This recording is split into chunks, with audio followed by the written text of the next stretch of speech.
colon hydrotherapy fasting lecture. I welcome you for coming and thank you for coming. And what I'm going to start out with is a light joke that'll lead into our topic at hand. One day, all the body parts are talking, and they want to know who's the boss. You know, the brain said, I should be the boss because I do all the thinking, I lead the body with my thoughts.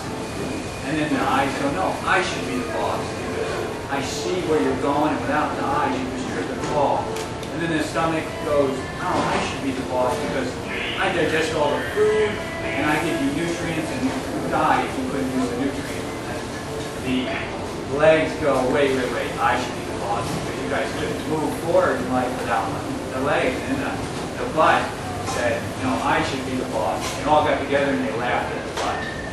And the butt said, fine, you're going to laugh at me. So it clenched up for a couple days. And after a couple days, the brain got fogged and it couldn't think. And the eyes got cloudy and it couldn't see very well. And then the stomach got upset.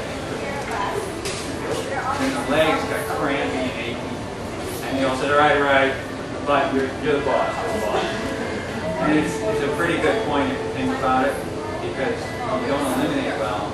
Definitely don't feel well, but a lot of people, this is a topic that many people don't like to talk about, don't like to discuss throughout the years. And people, what's kind of interesting, if you look back in time, in the early 1900s, enemas, where if a baby has a fever, one of the first things you do, what they would do back in the 1900s, they collected, is give, those were the herbalists said, they'd give the baby enemas to bring the fever down. It's still the first thing you do. It doesn't matter if you're an adult or a child.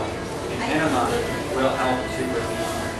It's your first line of defense. Even 103-degree fever, first give an enema. Just a little, none of those store-bought things either. You know, you get a little thing like this, perfect for you know, little infant. But you got to remember, you ever give a little infant an enema, they got little colons. But for yourself, you can always do it. Or if you're getting skin problems, we're going to get really deep into that. I'm going to let Will get a little more into the cleanse and that. But one of the other things, I just finished this 500-page book. It's probably the most comprehensive, detailed analysis of nutrition in a decade. Because what it's titled is Nutrition and Physical Degeneration. If you want to take notes of something, get this book. Nutrition and Physical Degeneration by Weston Price. Oh, Weston Price.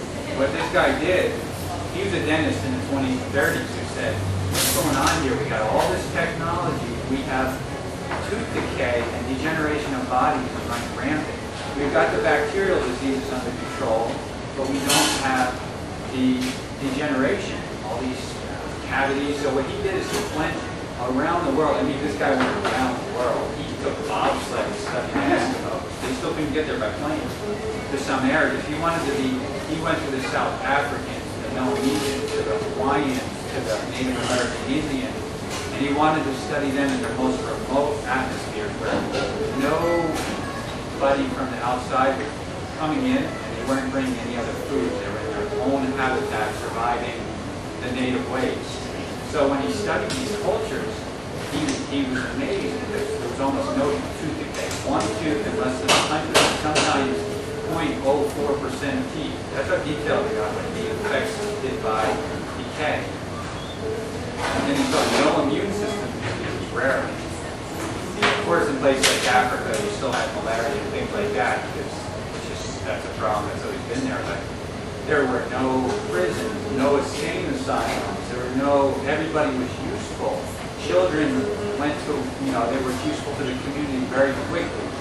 And then births, labors were under 3 hours.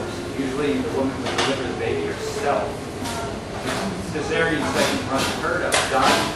Doctors would say, there's one Eskimo village where the doctor said in his 38 years of practice, he never made it to deliver a baby, an Eskimo wife, an Eskimo woman, because they just always, I don't know what the proper terminology is, but there was no labor problems. Very quick. And what he said though, in the new generation, they always need to have surgery, the labors were long and extensive,